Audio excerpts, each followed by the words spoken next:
Hello, everyone. Welcome to Small Biz Tips. So I think about 7 years ago, I went to a networking event and I met this amazing young lady.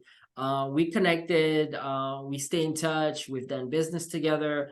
She's been mind-blowing everything she knows about business that I had to bring in here today, guys. Marcie, what's going on?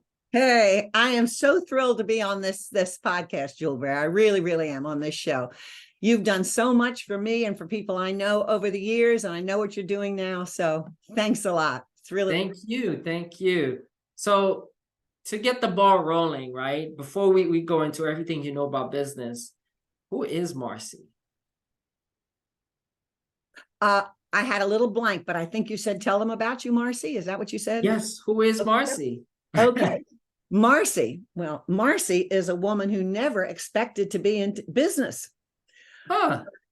It's very interesting. Business came upon me because I guess you could say I was a sort of a solution-oriented person. Okay. I went to New York City right out of college because I was interested in art and in international culture. Mm-hmm. Well, I couldn't get much going there. So I worked at the United Nations. That was very good for international culture. And while I was there, I met people in the media business, in Ah, broadcast and in TV. okay. I ended up in TV. I ended up in TV news. And through that, I began to develop a lot of different media capabilities, and I met tons of people. So let's just skip Wow. about a decade, and I was hired by an IBM joint venture to Uh-huh. launch some new technical products for them. Nice. And in the process of doing that, I started teaching businesses all over the United States and even in Europe how Wow. to communicate their message and build their business through technology. That's awesome. Yeah, well, it came to me. I No, I wasn't love looking it. for it. Been in So, business ever since. wow. So it started that way. Well, let's go back a little, right? Because you said you moved to New York City after Mhm. college. Where are you from originally? Well, I grew up in Maryland. Okay. I went to college in Virginia, but it was one of the very first schools that sent their students to study in Europe if you wanted to go for a Nice. year, for a full calendar year. So that was, Nice. and so then I moved to New York because, of course, it's such an international center. I was never interested in politics, just in the Yeah. way that people think. And that actually has an awful lot to do with the coaching that I've been doing for many years. I know we've jumped into Yeah, that, yeah, yeah. but people think differently depending on their geographical background, on their Yeah. upbringing, on the kinds of experiences they have. And so bringing that thinking into the way we approach our Mm-hmm. business to satisfy the owner, as well as to appeal to the public, that's how I think that business coaching fits into Huh. what I've ever done. Let's go deeper into that, right? Because you've had a chance to coach a lot of business owners over the years. And you mentioned something about the way to think. What have you seen with the most successful business owners you've coached on how to think their mindset compared to the one that are maybe just starting out and haven't reached that level of success yet? Okay. There's no question in my mind that the primary driver, and this is not a new thought, the primary driver of success is it's twofold. It's our attitude, Mm-hmm. our belief in what we're doing, Yeah. and that we can do it. And it's also combined with something that I think is underrated because it's misunderstood, and Mm. that is our core values. Okay. Tell us more about that. What exactly? Because you hear Okay, that term all the time, core I know. values. So, what does it mean, right? Yes. So people say that, well, what are our core values? Well, I heard a very interesting presentation from a very long-term and successful coach years ago that he said, in a way, everybody has the same core values all over the world. You know, we Mm. all want you to be honest. We all want to be respected, things like this. But for me, when we're talking about business, I like my business owners to think about what really it is that is important to them, both on a large level and Mm-hmm. on a, let's call it a picky level. Mm-hmm. So I always say, what are your pet peeves? So maybe your pet peeve is you can't stand for people to be late. Yeah. And I remember having a client, he was a wonderful client who had an auto body shop, and he also had a restaurant on the side, a little restaurant. Mm-hmm. And he was always on time. He was always there before his team was supposed to show up. And they would wander in around 8 o'clock, and they wouldn't have their uniforms on yet. And they'd have an open cup of coffee. And this drove the guy crazy. This drove the owner crazy. So even though being on time may not be a masterful core value, if it's something that's important to you as an owner, then be clear on it and communicate it to everyone, including your clients. Because number one, that'll make your life easier. Yeah. Now, on the little more serious side, if your core value is really that your customers are going to always get the best of you, then you need to communicate that. You can identify what the best is. You can communicate that to your employees, to your hires before you hire them, and you can put that forth as a selling point to your customers. Just 2 weeks ago, might not even been that long, I talked to a young man who has a cleaning business. Yeah. And he'd been doing all the cleaning himself. He mostly cleaned churches. And he finally was expanding to a point where he had to have somebody else. So he brought in a friend that he knew could do the work, and a friend who he respected, and the next to do the work. And the next thing you know, he gets a call from a church who'd been his client for a while. And the church said, I'm sorry, we're done with you. Wow. Why? The owner, right. The owner was just horrified. What do you mean you're done with me? And he said, well, it's been 2 weeks now that we've had this new person on the job. The job has not been that thorough. And last week we found a cigarette butt under one of the pews. Now, how a cigarette butt got under a church pew in the first place, I don't know. But if the owner had communicated very clearly what he meant, if he even had a core value, right? Yeah. About being thorough and doing the very best we can for our clients. And if we're a cleaning company, we don't want a trace of anything there. You'd still have that client. I see. So and it's all okay. No, go ahead. No, I was just going to say, and we all know it costs a lot more money to get a new client and a lot more effort than to keep a current client. 100%. So those are just two tiny examples of a core value, some to protect the owner and some to really do the best you can for your customers and know what you want to do. Now, when I'm hearing core value from what you share, it's from the core, right? It's from the owner themselves. It's like a projection of the owner within the organization. That's right. And and it has to be communicated throughout the organization so that you can even, I guess, use it for when you're doing interviews, right? Where you're looking for specific core values in the team members you're looking to hire. Absolutely. I advise my clients to put their core values, or at least one or two of the top ones, right there in the ad. Because if I'm reading an ad and I know I never show up on time, and that's one of them, this isn't going to work. And I know it, you know it. It's a filtering process too. Absolutely. You know, before they can go much deeper than that. No, I like that. I like that conversation. So I'm curious, right, is how many core values somebody should have in their business? Because you have some people that has 50 or 10. Like, how do you determine, okay, this is the amount we should have?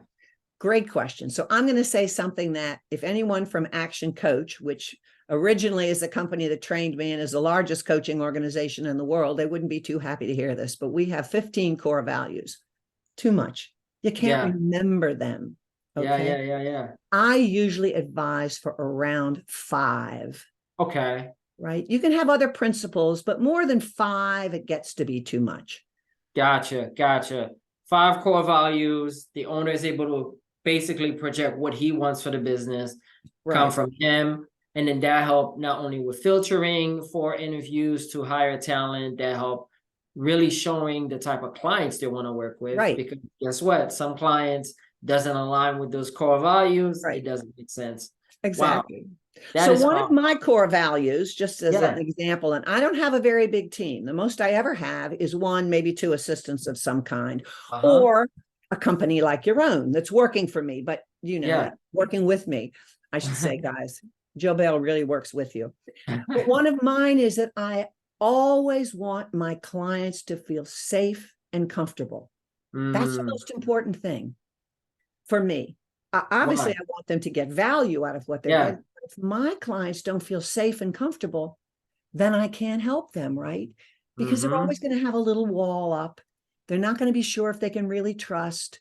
Mm. So the You're core in the value, trust business. yeah. Yeah.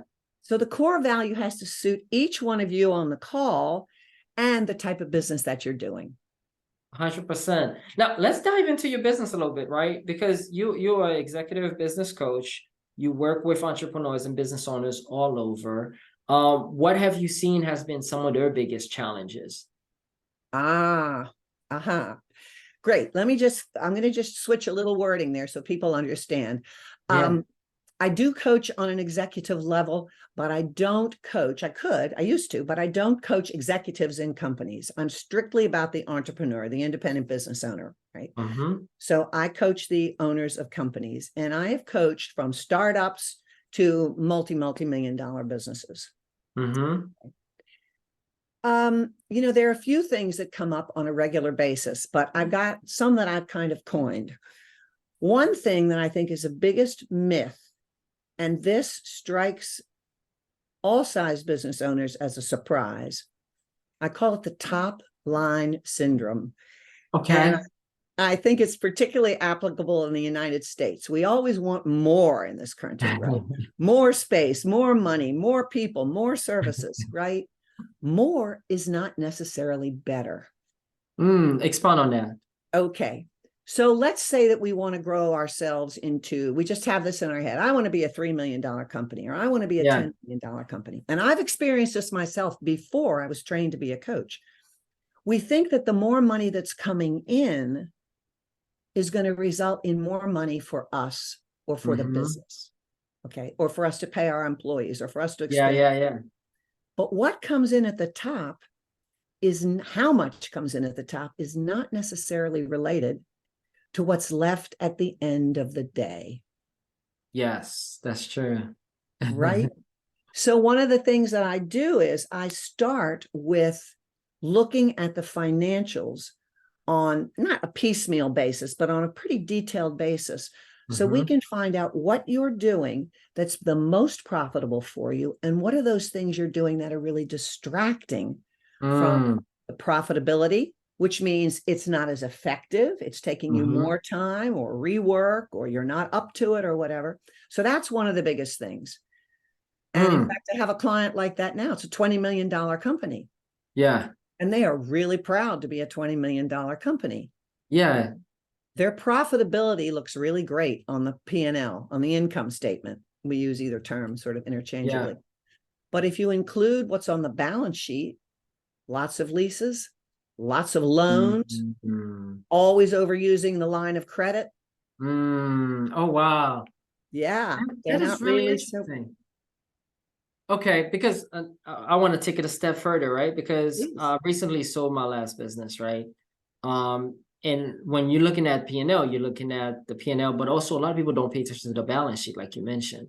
So tell us more, like what should owners be thinking about or looking at when they're looking at the whole picture in the financials? Because Okay. sometimes you just have a bookkeeper or you have an accountant, they kind of tell you, yeah, things are good, but maybe there are some key things you should pay attention to yourself in Okay. addition to just the top line.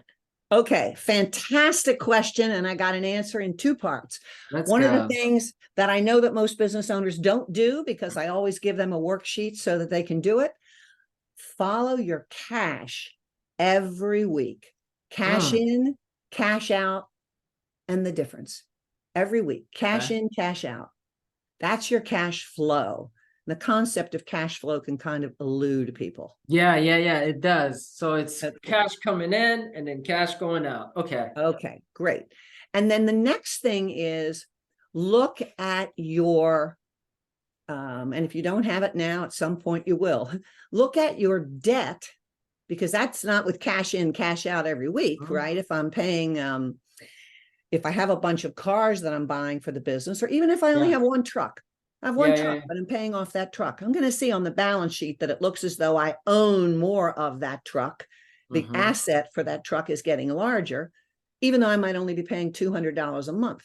So you're over here seeing on your cash flow $200 out in Yeah. relation to that truck. But if you have too much on the balance sheet that you're paying for, it can get bigger than this little bit of income. And you Mm, don't want that to be too off, okay. because if something should happen in the business, you've You got ain't all got no these cash flow. responsibilities you can't cover. Yeah. Yeah, yeah. Interesting thing came up a few months ago with a current client. Sometimes we start a business and we lend, we put a lot of our own money into that Yeah. business. Okay. Be sure someday you might want to sell that business. Okay. Yes. Even if you sell it to a friend, even if it's not a real mature business, make sure that you put your own personal balance sheet as a liability of the company to you. Okay. So it's like you loaning the company your money. You are, but then the company owes you that money, and that should Gotcha. always be recorded. That's Gotcha. getting a little technical maybe for this Nah, conversation, I like that but it because comes up a lot. it's necessary, right? Because, sometimes you just give the information to your bookkeeper or accountant, but you still have no idea. You just know, okay, we made this amount top line, we made this amount net, we're good. Right. But you don't realize all that come in the back end. So in your opinion, would you say the balance sheet is more important than the P&L? No, I wouldn't say it's more important, but I Okay. would say it's of equal importance. And that's what most people I'm talking about, because most people never look at it. Yeah, I agree. Unless you're That's looking why. to buy the business and Yeah. now you're looking at what does the balance sheet look like? Yeah. What are the assets look like? Can Yeah. I borrow against this asset? Right. Okay. Right. Wow, this is good. This is really good. So let's go a step further, right? Sure. Because you work with a lot of companies. So when you're working with 7 and 8 figure companies like that, what have you seen that they're doing, or how have you advised them when it comes to talent acquisition? Okay, great. Great question. Talent acquisition is always, always hard, Mhm. particularly now, because we have a workplace where either right after COVID, nobody wanted to work. And Yeah. now the impression is that all the good talent is gone. Mhm. One mistake that's made, and I've just seen this, is the perception is that it's so hard to get good people Mhm. that sometimes we hire. Now, with small businesses, usually not. With very small businesses, you're usually waiting. I'm afraid to hire because can I pay for them? But once Yeah. we get big, we get a little cocky.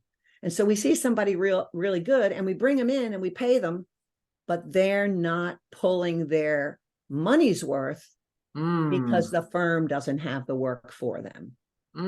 Talk more Right. about that. Well, I see that in manufacturing all the time. Uh-huh. Manufacturing. Another place that I have seen it is in retail. You've got a Okay. small clothing store or a small gift shop, something Yeah. like this. And you can't be there all the time. You've got other things to do, right? This is the Yeah. chaotic part of a business, which we like to think we get over in the first year or so. But, you're looking for business, you're Yeah, running the you books, don't. you're dealing with inventory. And so we're paying people more Mm. than the business can actually support. Yes. Yes. I've done that in the past. So let's talk more about that. How do you Okay. identify how much you Okay. should be paying somebody compared to what Okay. you can support? So what's really interesting is it's an indirect answer to your question, and we can get back Yeah. to that, is that what we haven't talked about, which is really crucial to any business, the smaller, the better it is to start doing this now, are processes Yeah. that can be followed. Okay. Mm-hmm. Another one of my little isms is the profit is in the process. If Nice. you have a good process, you're not making mistakes. You don't have to do repeat work, right? Mm-hmm. If you're in the construction business, something has to be requoted and all kinds of things.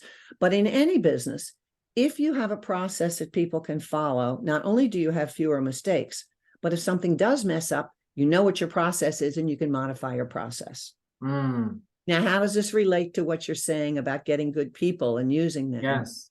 It's called training. It's training to the process. On a hierarchy of building businesses with which I work with conceptually with this hierarchy, a level that we call leverage, and we all know what a Yeah. lever is. Any one of us Yeah. can lift a very heavy stone if the lever's long enough. Leverage comes before team, because if we have the processes in place, we can hire the team knowing we can train them on the process.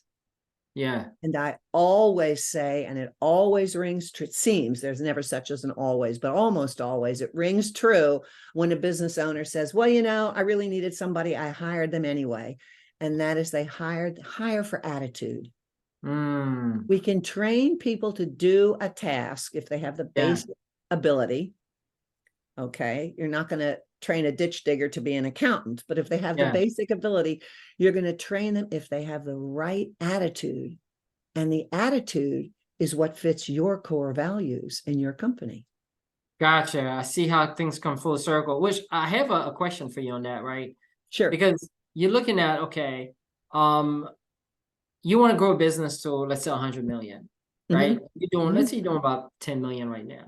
And you're like, for me to really grow this, I need to bring people that have done $100 million or have worked in $100 million businesses.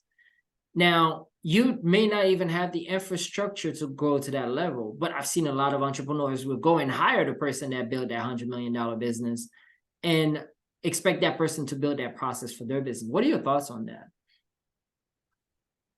My thoughts on that. I have so many. And in fact, I'm talking to a man now who wants to go from his $2 million business to 100 million in 10 years, 5 years. Sorry. Interesting. Probably we cannot do it alone. Yeah.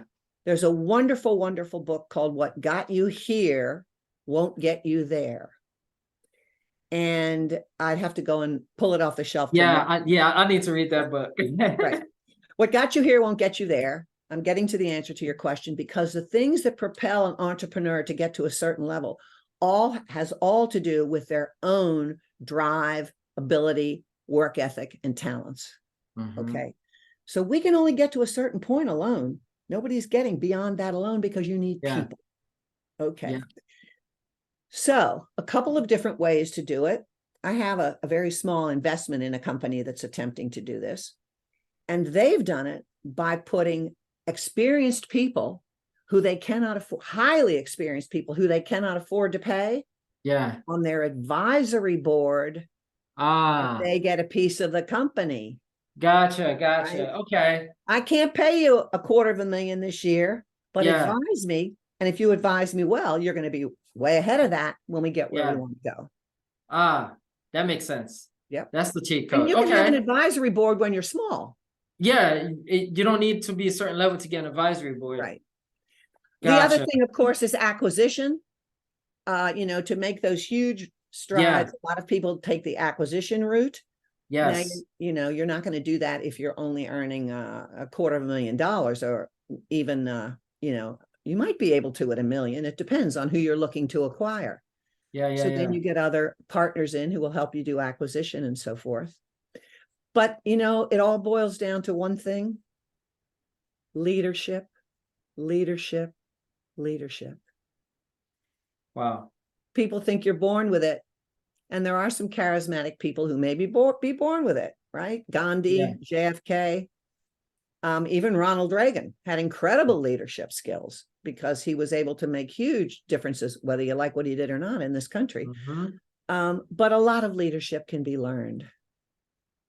And I would say, if you want to boil that down, the key to leadership is learning how to inspire and empower the other people around you. Gotcha. Right. Wow, this is powerful. So to kind of wrap things up, because I'm looking at time, it just fly by. We might have to have you come back for round 2. Well, thank you.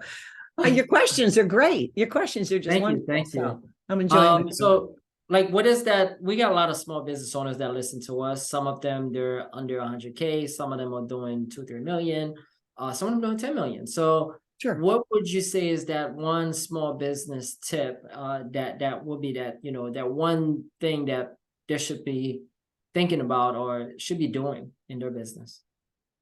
I don't know if I can say one. I'll try.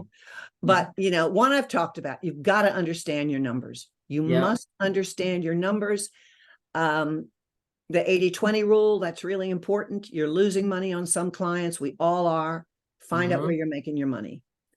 The second thing I would say is just what I said about using the people around you. Get good people around you and use them, because they have knowledge with which they can provide you, and you would never come up with the information on your own.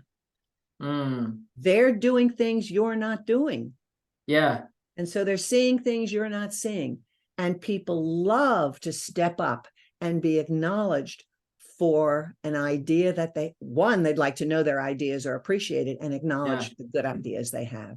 That brings growth, empowering your people. I love it.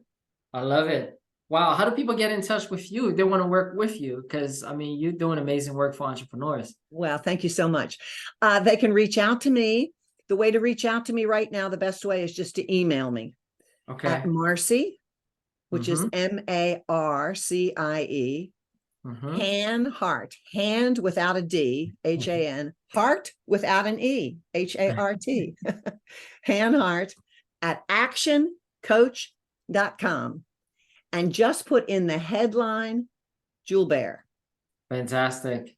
Awesome. Guys, reach out to Marcie. She knows what she's talking about. She's an amazing coach and she's killing it. Thanks again for jumping on, Marcie. Really Thank you so much for having me. The best to everyone on the call. Cheers. It's been wonderful.